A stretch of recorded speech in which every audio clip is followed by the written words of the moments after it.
अस्सलाम वालेकुम। उम्मीद है कि आप बिल्कुल ठीक होंगे। मैं इस वक्त एक बड़ी प्यारी और मज़ेदार जगह पर मौजूद हूँ जो पहाड़ी इलाका है। और पहाड़ी इलाकों में हम सब लोग जाते हैं।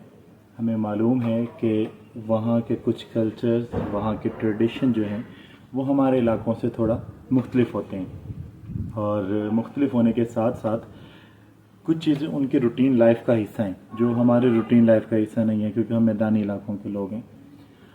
आप सबसे अच्छी टूरिस्ट प्लेस जो है हमारे नारायण का गान, वहाँ पर भी जाएं तो वहाँ के भी जो पहाड़ी बच्चे हैं वो पहाड़ क्रॉस करके स्कूलों की तरफ जाते हैं। बाज़ जगहों पर आप जाएं दरिया कुनहार या आप गिलगित की तरफ मूव करते हैं तो कुछ बच्चे ऐसे हैं जो एक हाथ में रस्सी पकड़ते हैं और दूसरे पैर जो उनके होते हैं वो भी रस्सी पर होते हैं और दरिया क्रॉस कर जाते हैं। अब इस हवाले से मैं आपको एक मज़ेदार सी कहानी सुनाना चाहता हूँ।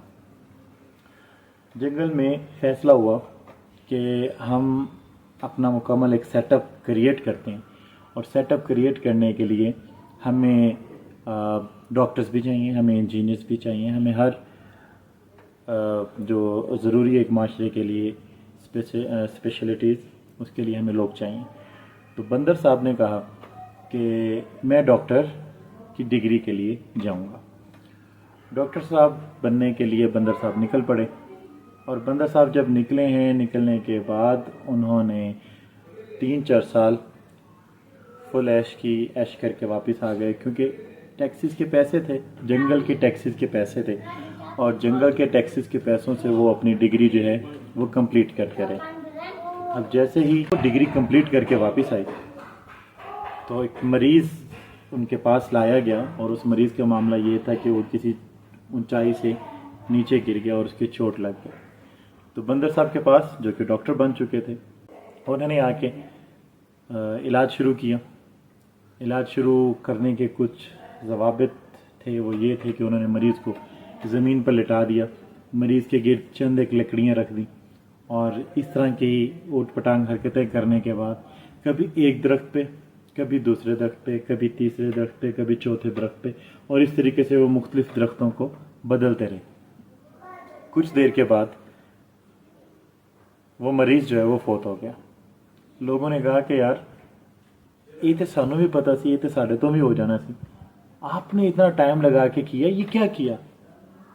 तो क्योंकि वो एक दरख्त से दूसरे दरख्त पे, दूसरे से तीसरे पे वो बड़ी स्पीड लगा रहा था।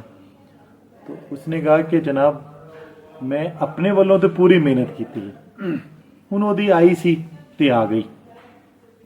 ये काम जो था ये हमारे मकामी लोगों का मिनटों का काम था, अगर दिन की रोशनी में उनको करने दिया जाता।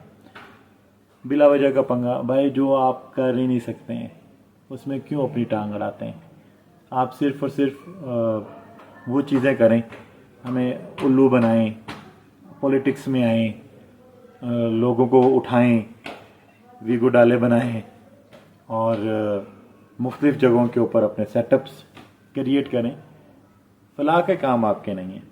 हाँ ठीक है, कभी आप गटरों की सफाई कर देते हैं, कभी आप पानी निकाल देते हैं, और हमारे लोग भी आपका शुक्रिया अदा करते हैं। वो इसलिए शुक्रिया अदा करते हैं क्योंकि हमारे जो सिविल इदारे हैं, जो हमारे TMAs होते हैं, उनके पास इतना बजट नहीं होता, इसलिए वो पानी नहीं निकाल सकते। तो मेरे भाई वो तो फिर आपको निकालना पड़ेगा, क्योंकि टैक्सेस हम आपको पे करते हैं। तो अवाम ज़्यादा बेहतर है इस हवाले से। और खुदा ना खास्ता जब कभी मुश्किल वक्त आया और हमें अपनी हिफाजत करनी पड़ी दुश्मन से, तो हम अपनी हिफाजत भी कर लेंगे। हाँ, हम लड़ नहीं सकते आपसे, हम दूसरी फ़ौजों से लड़ सकते हैं, क्योंकि आप तो अपने हैं। इसलिए हमें हमारे काम करने में ऐसे जो मसले हमारे और भी आएंगे, आप थोड़ा कम खाएंगे तो रोड बन जाएंगे, ताकि ये लिफ्टों की सिस्टम ही ख़त्म हो जाए। जज़ाकल्लाह, अल्लाह हाफ़िज़।